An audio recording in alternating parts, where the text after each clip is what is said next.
Is it at your home or it looks like a bunker? It's kind of a Brooklyn office bunker, yes. Okay. Do you like my t-shirt? Yes. When did you make these t-shirts or this emblem? Oh, my brother designed that a couple years ago. Oh, okay. Yeah, my brother's an artist, and And he made we just came up with it for fun. Yeah. Yeah, cool. Yeah.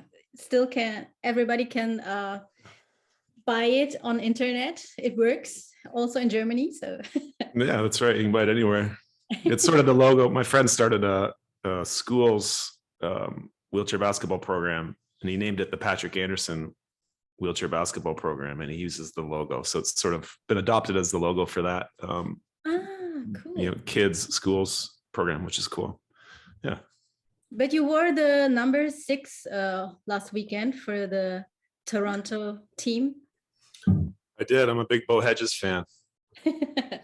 Yeah. And I guess Tyler was a Pat Anderson fan because he was not wearing number 12. Yeah, we just put that team together for that tournament, which was really fun. But we had to take what we could get in terms of jerseys. Yeah. Congratulations for the win. Thanks. Yeah, it was good. So let's start the interview. I'm really so honored that you took your time for me. Oh, my pleasure. Sorry to keep you waiting here. We had a daughter had a fever last night, so it kind of threw our day into a bit of a slow start, but it's all good now. Thanks for being patient. I appreciate it. Thank you. So everybody wants to know, your wheelchair is now red. Is it because a girl once said yellow is the biggest nightmare? Do you remember? It was. Oh, yeah, neon yellow. Who was that? Did Cindy say that? No, it was Gian, who won the RGK challenge. Oh yeah, that's right. No, she wanted pink. Did she want not that dirty pink, but like a real pink? I think that's. Yeah. And now she got, I think, like turkey or blue. Oh, I haven't seen it actually. Yeah, well, it can go two ways. It could either be me coming back to the team because it's Team Canada colors, so being less of an individual, more of a team player, or it could be Ferrari red, which is sort of the other direction. The midlife crisis, you McLaren, Ferrari kind of red. So it could go either way depending on the day. Okay, depending on the day. That's cool. So, and you're from Canada, but you're living in New York. Why did you choose New York? New York chose me because I fell in love, and the woman I fell in love with, I'm still in love with, was at grad school at NYU. So I started visiting, and then I started staying, and then I stayed. Okay, so it's not because of Steve. Steve came later. Okay. Yeah. And but you played in many countries, like you studied in the USA and at the University of Illinois, and you played in Germany and in Australia and Turkey. So can you share some impressions of this time, and what kind of important experiences did you make? Oh, well, that's a big question because that's sort of my whole career. I have not really stayed in one place, for a variety of reasons. But I guess I'll start with the NWBA because, I grew up in this league. So, as a Canadian, I guess I've always felt not like immediate family. I don't feel like a brother and sister down here, but I do feel like a cousin, like a close cousin, Yeah. And yeah, so I played in that league from the time I was, 15 or something, off and on. And I don't know, I always liked, there's a thing about, the USA, they love basketball. There's a wide range from the very technical and high performance, like Steve Serial, like one of the best all around players ever. Other end of the spectrum, there's just absolute showtime and playground basketball and New York playground basketball and kind of everything in between. And so there's that. Also, I really used to love the classification system in the US. You know, they used to just play 1, 2s, and 3s and then have 12 points. And I just felt like it was a little bit simpler and spent a little less time worrying about half points, a little bit more time just playing basketball. So I kind of like the style of play that resulted from that and the sort of mentality that represents. So yeah, there's a lot I liked about the NWBA, and that was where I was inspired. As much as I was inspired by Canadian guys, is I came down back when, you know, the US, you know, they won in 92. They had to give up their medal, but they were the best team in 88 and 92 when I was starting.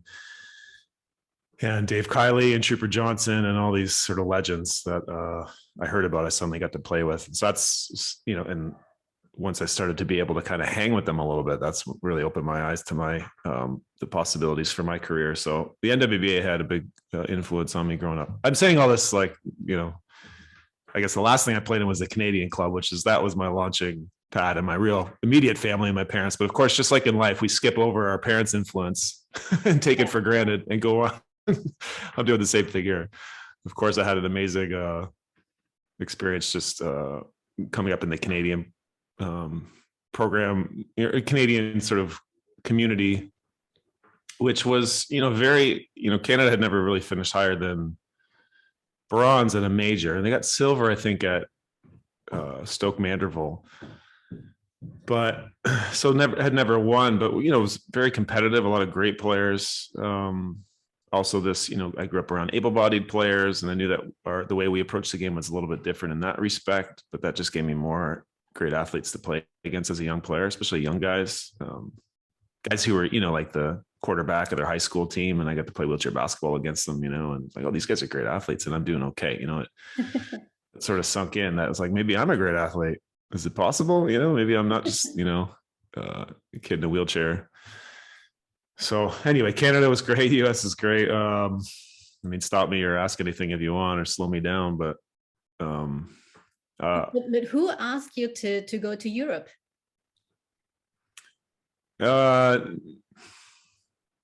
I guess at Worlds in 2002, Lars Christing from Jena, then from Lundell, he came and talked to me at Worlds. Talked to me, like gestured, because he didn't speak very good English. I didn't speak any German. It was like, come to Germany, make a little bit of money, play some basketball. Anyway, Lars, we already knew. I didn't know Lars, but I knew he was a character. And it was like, this guy, I don't know. He was just big personality, big mouth.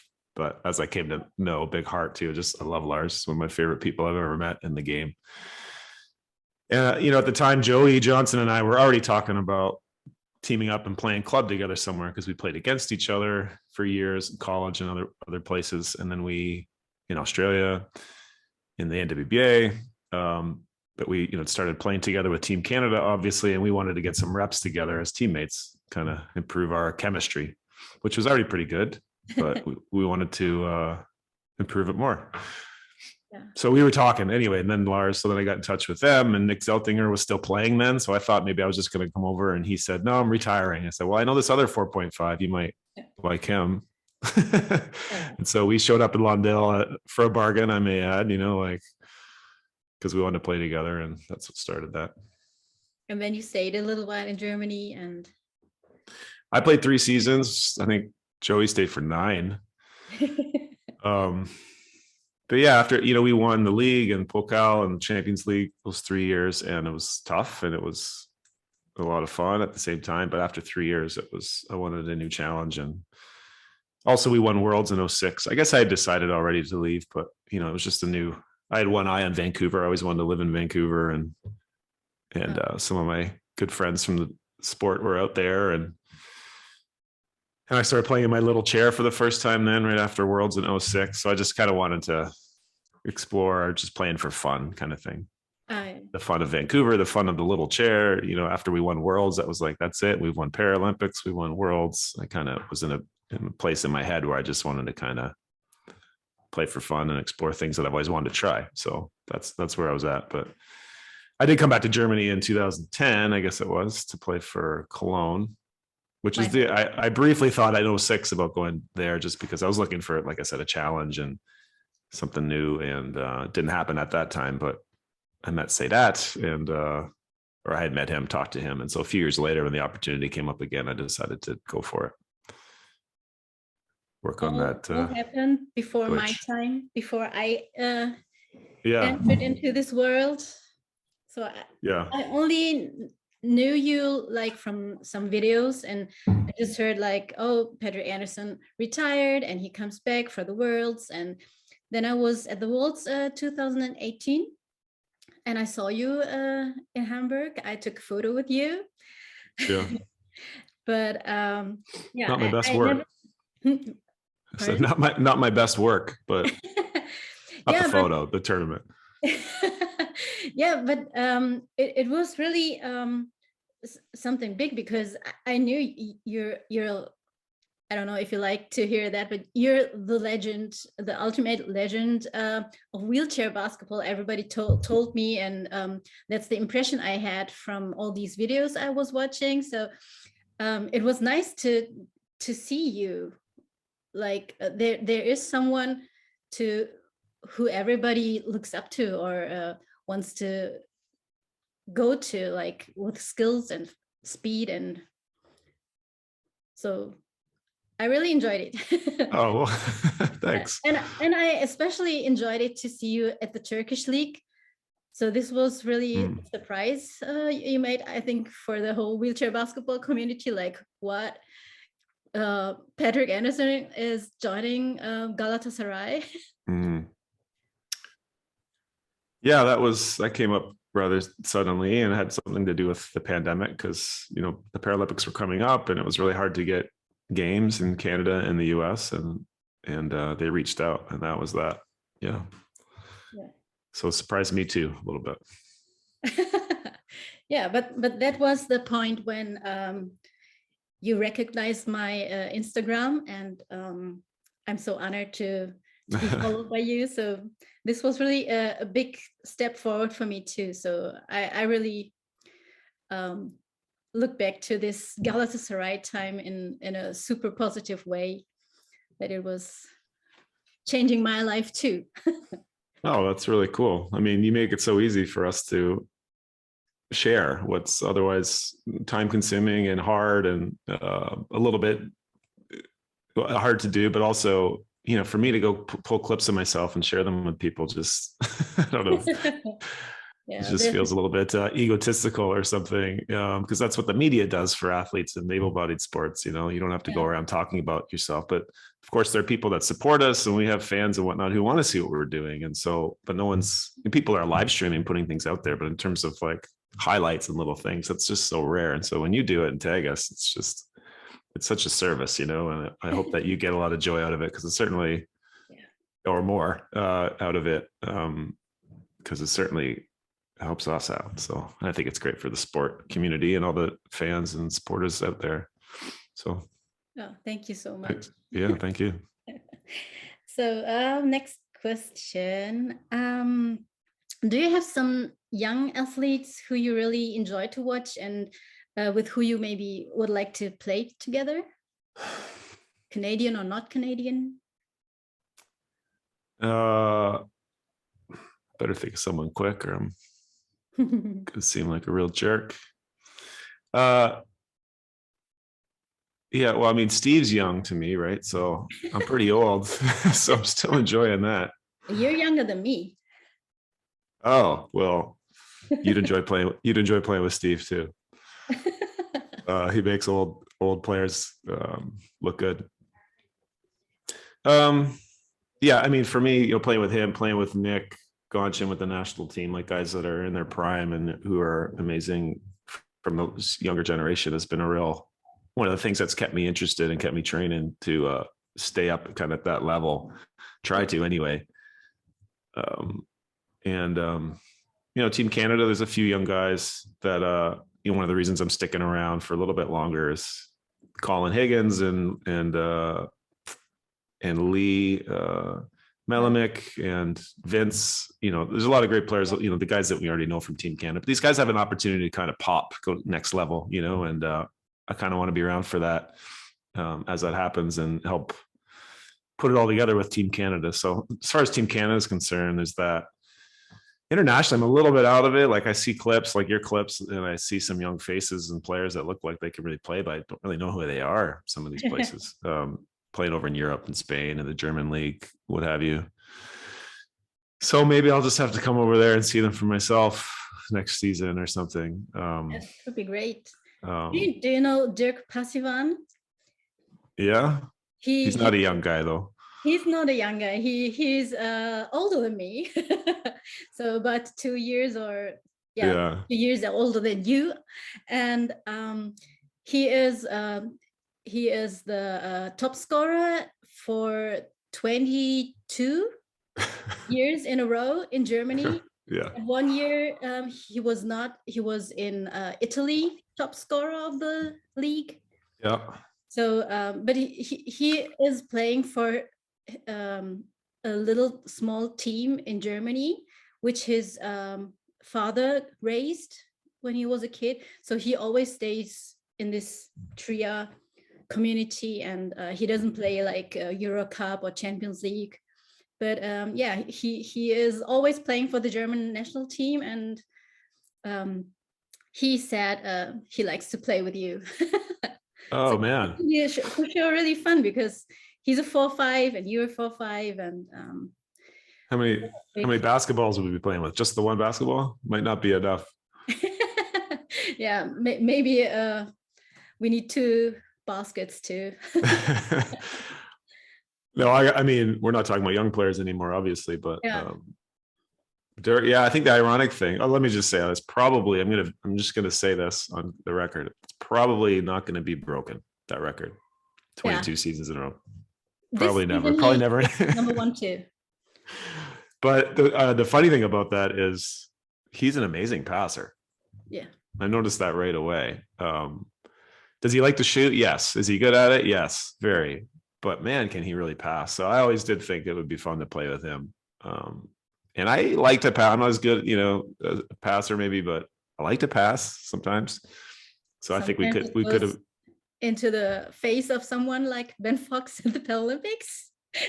Yeah, I had one of those this weekend, except it was my own teammate. It wasn't quite that hard, but yeah, I get a little ambitious sometimes, but yeah, Dirk would be really fun to play with. But right now playing with Steve, I've been like aggressively trying to score the basketball this season. And Steve's been very generous to kind of take care of everything else. Steve Serial, of course. So playing with somebody who's really that unselfish, who like doesn't mind taking 8 shots in a game is kind of good for me right now. But I'm sure Dirk and I can have some fun too. Yeah, maybe we really need some all-star games in the next couple of years or months. Oh, I always thought that would be fun. Yeah. I guess a general way to answer that question about young players, because I do like talking about other players and I wish I had a chance to see more and more often, but I've got 3 young kids and sometimes I would like to watch more, if I can't be in Europe, kind of watch a bit more of the college here in the US, but I just don't really have the time. But I've always played well with shooters, like I am more of a playmate, even though Yeah. my teammates would find it funny that like you pass the ball, you like to pass the ball. I didn't know that. But, Yeah. but I am maybe by mentality, maybe it's because I went to Illinois and played for Frogley, but a little bit more of a Steve Serio type player than a Passiwan's like a Kobe. He's just a scorer. He's just going to kill you with scoring. And that's his first instinct. And it's great. It's amazing to watch. But, I've always played well with catch and shoot type of shooters. So guys like, I don't know, like Greg Warburton is a great example. Oh, yeah. Of somebody I feel like could just like instantly have chemistry with, because he just always plays great in space. He's an amazing catch and shoot shooter, but then he can also put the ball on the floor and then make the next play. And so it's great, especially as a class 2. Yeah. Which is a great class for him. Let me just say, but I don't know enough about classification to say more than that. But Yeah.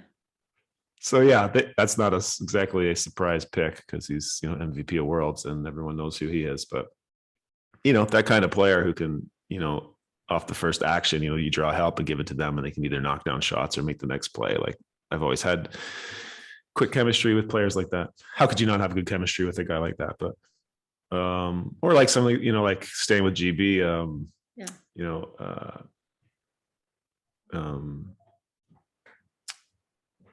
Anyway, we'll move on. I don't want to give those guys a big head.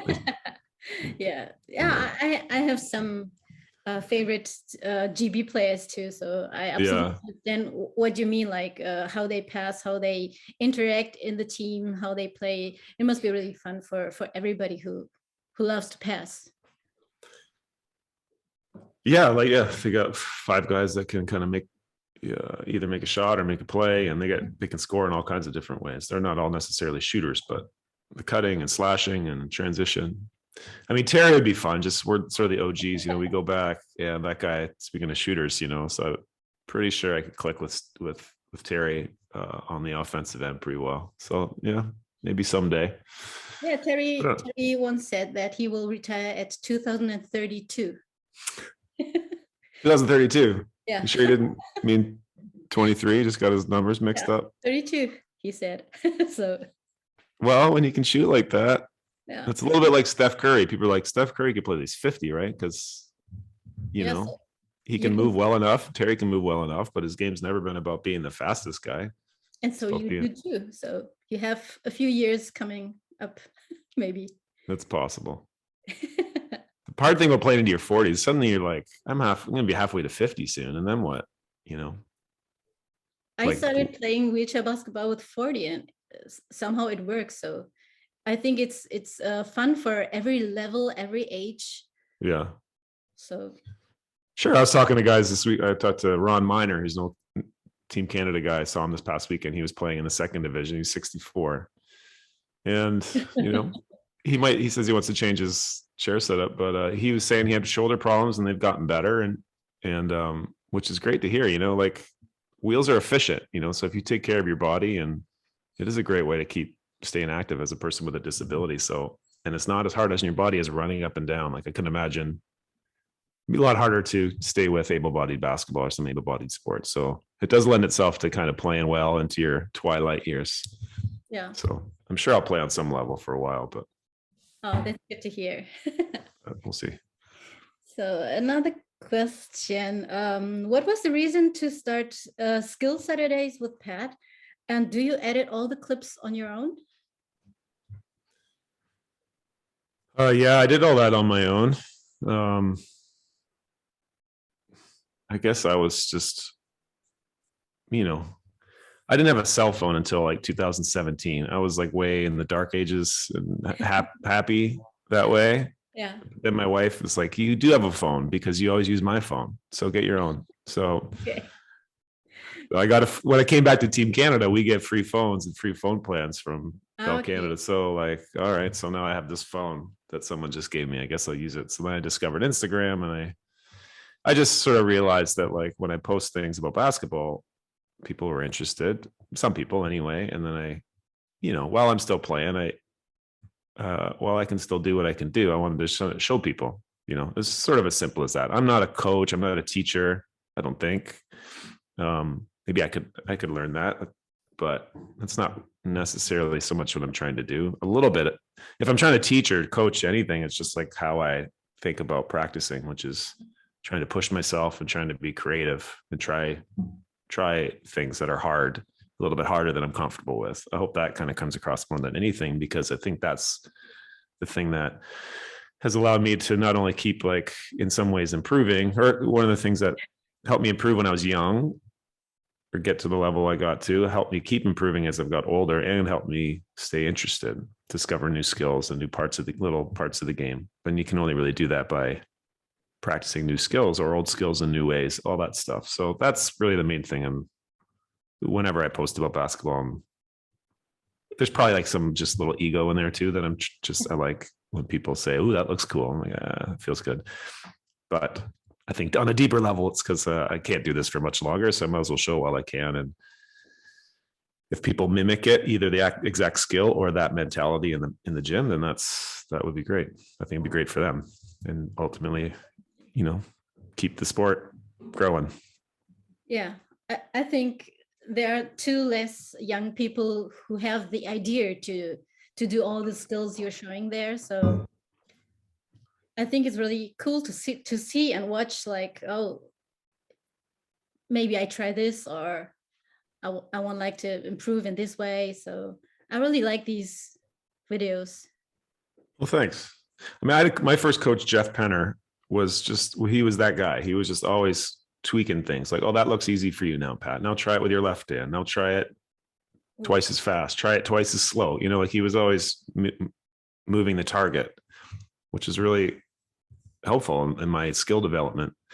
And then when I was sort of little history aside, but when I was in my I was a teenager, I went down to Whitewater, Wisconsin, where Frogley was coaching, and Troy Sachs was there, and Joey Johnson and Glassbrenner. And it was right when the fifth wheels came. It was right when the 4.5 started really strapping, because before that, not a lot of 4.5 strapped, but of course that led to tilting and hopping. And so over the summer, I would go in there, and it was like a laboratory, and these guys were all college age, 19, 20, 21. I was 16, 17. And I saw the stuff that they were doing and trying, especially Troy. Troy was sort of a next level kind of athlete, and he was just throwing his body all over the place, tilting, trying to like tilt up on his front casters and roll sideways down, like just kind of trying stuff that was insane. But I picked up some of that too, because I'd already heard about Troy, and it's like, this is the guy that you're chasing, Australia, Troy. And so I was watching him in particular, and he did that too. He wasn't content to just sit there and shoot shots over people because he was tall. He wanted to do much more. Yeah. So that was influenced from a number of directions. Whoa.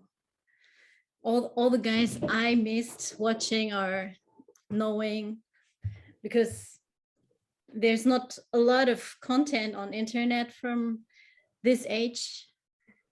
So it's too bad. I mean, I hope they've just sort of relaunched, in a sense, the NWBA Hall of Fame, and I just really hope that continues to grow, and the availability of old video, because there's just some legends and really unique types. And I'll just say this, maybe you're going to ask about the new chair, but I'm sitting low in a smaller chair, and a lot of that's inspired by, well, Gert-Jan van der Linden, who a lot of people know internationally, but Steve Welch, who a lot of people probably don't know internationally, who played for Dallas for many years. He's just like these little guys, little 4.5s or 4s, who could just do things in their chairs, like in a different way than Troy. Troy was a big guy, could tilt and hop. These guys they were like sports cars. I think they could carve their way up and down and through traffic, and they were just so entertaining. And so I'm just aspiring to be like 10% as entertaining as those guys.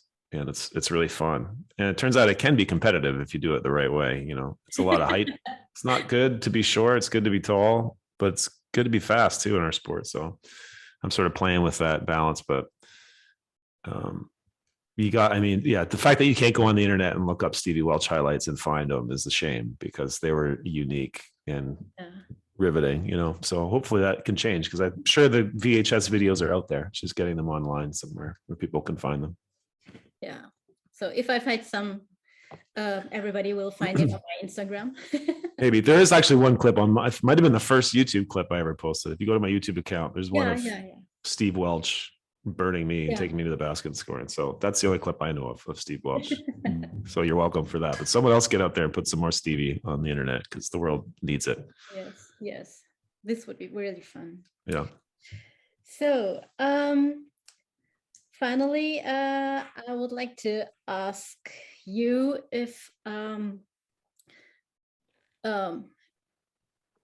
you have some messages for my subscribers and people who watch this video, like some greetings from New York. Oh, yeah. Greetings from the bunker in Brooklyn. I don't know. I think in this right now in 2022, with everything that's gone on with the IPC and the IWBF, and people getting kicked out of the game like David Ng and George Bates and Cem from Turkey, and who knows what's going to happen with the women's players after.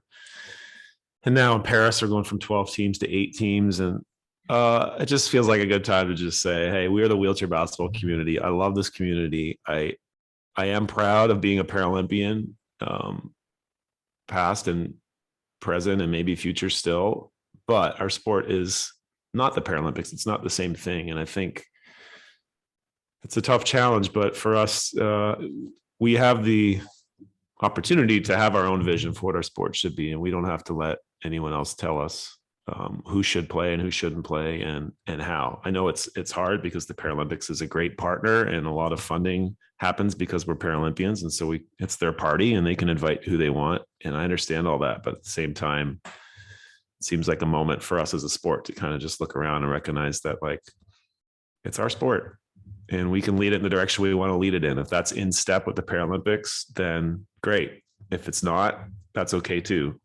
So that's on my mind a little bit lately. But yeah, other than that, just I really get excited when occasionally people tag me in videos and show me skills that they've been working on that I showed. And usually they're a lot younger than me. And I think that's awesome. I really am excited to see where the sport goes in the next 10, 20 years. So, I'm far away and I'm not that present, but yeah.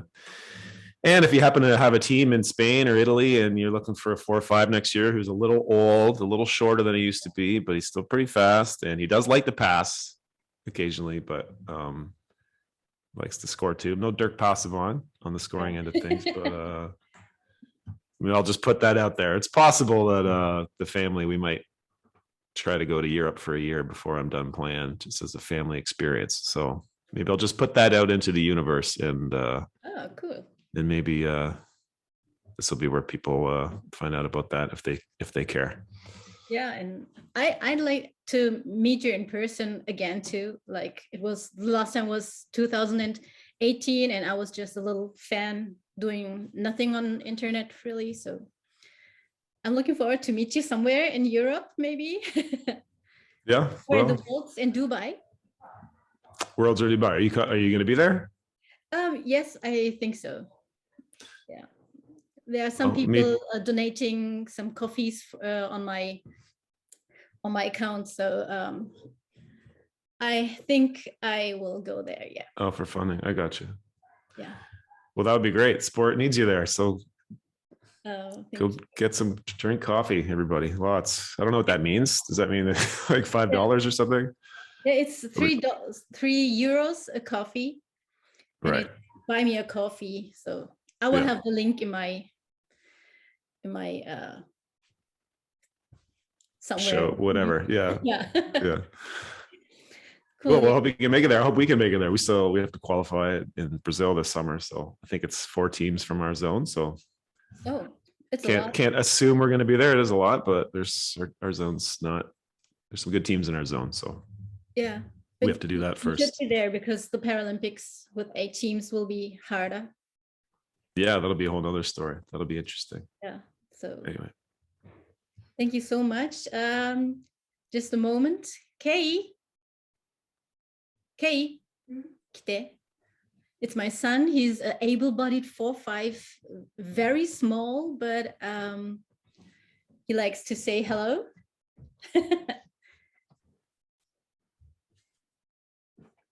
Hello. Hey, konnichiwa. Nice to meet you. Nice to meet you again. Grüß dich. We met in Germany? Yeah, and his cell phone icon for his messenger is the photo he took with you at this time. Awesome. Yeah. What do you like about wheelchair basketball? Why are you playing wheelchair basketball, man? You could do any sport. You got two feet. Why do you like to play wheelchair basketball?